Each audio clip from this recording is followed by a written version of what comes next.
Here are 4 of the most simple and effective ways to structure a game trailer, especially if you're a first-time editor.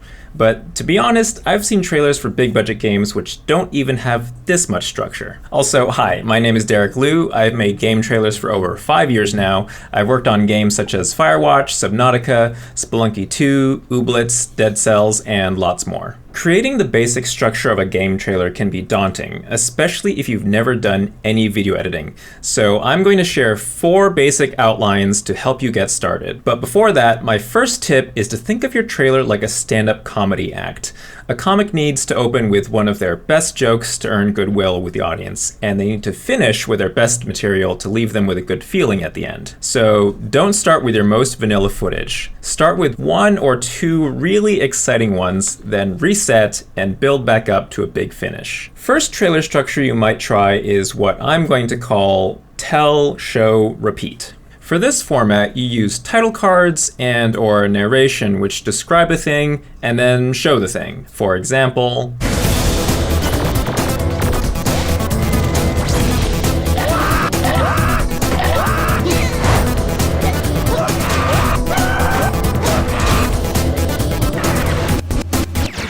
I sometimes call these bullet point trailers because they start from a list of bullet points, call them out, and then show them. If you choose this format, I recommend calling out the things you do in the game, or the goals of the game, like this.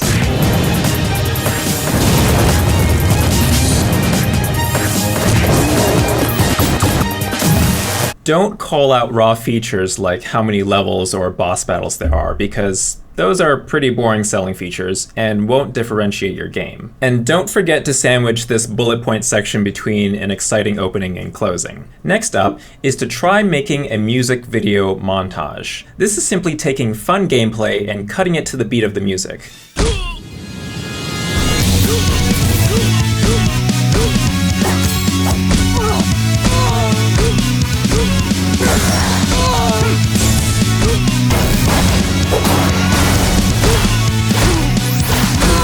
This format is best used for games which are very simple to understand from watching, like games with running and jumping, shooting, or physical violence. If you can also sequence the gameplay so the simplest to understand shots are at the beginning and the most complex are at the end, this will make it much easier for the audience to watch and understand. Again, sandwich this between an exciting opening and ending. Next is to simply make your trailer in chronological order. Simply capture footage from your game, keep everything in the order they appear in the game, and cut them in an exciting way while maintaining that order, just without the boring bits. A lot of games are structured somewhat like level 1-1 in Super Mario Bros. In that they introduce ideas, make some twists on that idea, and then test the player's ability to understand them. This structure for games is essentially what a lot of game trailers do, so it stands to reason keeping this sequence of events in that same order might work for a trailer. I'm often surprised to see game trailers which don't do this, considering how hard game designers work to create this sort of arc in their games. The excellent trailers for Papers, Please and Astroneer's release trailer followed this chronological format. Last but not least is the infamous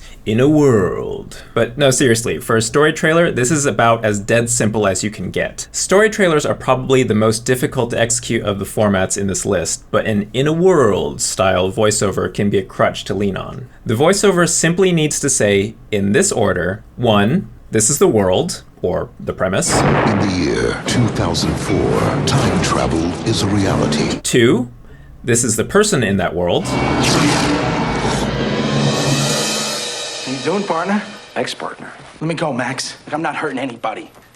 Got to take you back. 3, this is the problem that person faces. One man You ever hear the name Aaron McComb? is about to take the ultimate power trip. He's gonna be president. 4, this is what they're going to do to confront it. One man is determined to stop him. I cannot go back to save her. This scumbag is not going back to steal money. And 5, these are the obstacles they're going to face. Stay here, Walker.